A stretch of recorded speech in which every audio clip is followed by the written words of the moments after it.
Oh, how then tell our story, let it echo far and wide, make them hear you. You know, Malcolm said that armed with the knowledge of our past, we can with confidence charter a course for our future. As I look upon this day, Freedom Day, some 150 years later, I would be remiss if I didn't wonder what we have lost most along our way. Be it our confidence, or our future, or perhaps it was the knowledge of our past that we have lost and left us unarmed.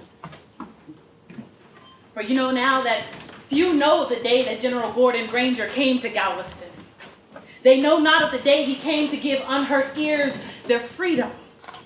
You see, our history books, they rarely acknowledge, and perhaps that is because history might actually have to take a moment and look into what took 2.5 years for our freedom to become common knowledge.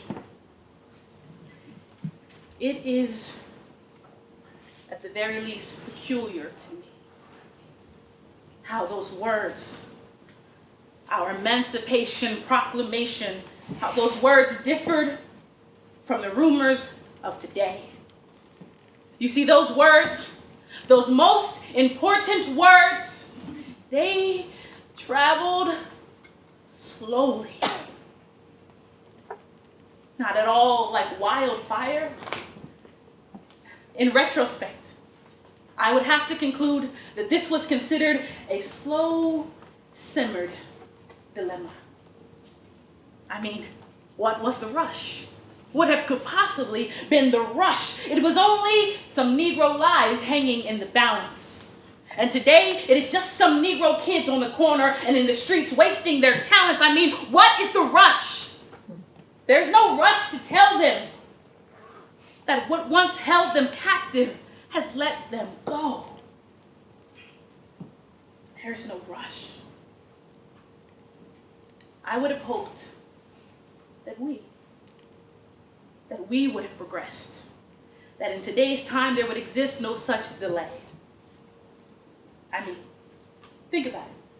Social media rests on the helm of our communications. We are a Facebook and Twitter nation. Posts, status updates, notes.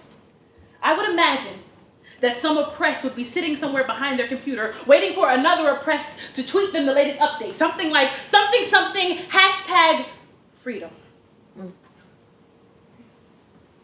It could be just the face.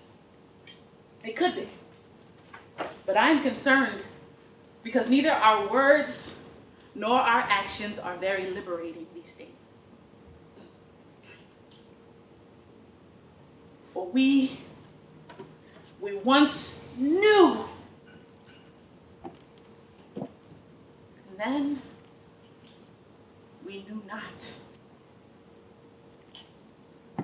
Once upon a time, children sat at the feet of their elders to learn. But this is unfortunately a practice that we have forgotten. For you see, our streets, they now raise our babies. And we have single mothers that work 2 jobs just to cover the late fees. We have been free for a while now. But judging by what I see in our communities, it appears to me that many are still waiting. Still so many unheard ears waiting, slaving, one foot in chains and the other in the grave, waiting. So many unheard ears waiting for the words that would emancipate their souls. 150 years later, it is safe to conclude that we are not in the business of slavery, but of warehousing. Men and women left the cotton fields in order to fill our prisons, in order to fill our unemployment lines. We have minimum wage slaves that can't even afford to pursue their dreams part-time. 150 years later, we still long for some charismatic leader to remind us of unity. But we hold strong to our divisions. I tell you, many have come before us to cast division, and there will never come another Martin, never another Malcolm. They gave us the model and left us with the charge of the outcome. 150 years later, I was wondering, has anyone told you you were free?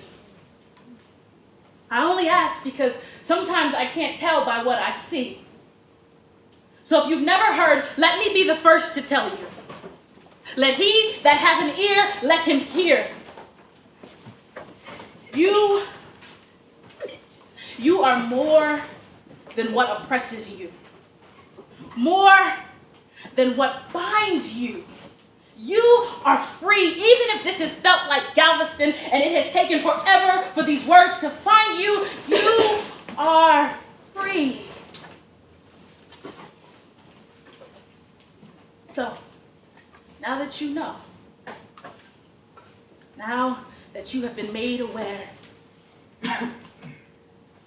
the question has to go to where?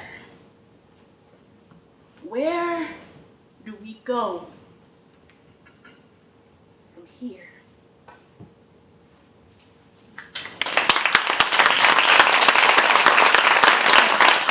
Make them hear you. Make them hear you.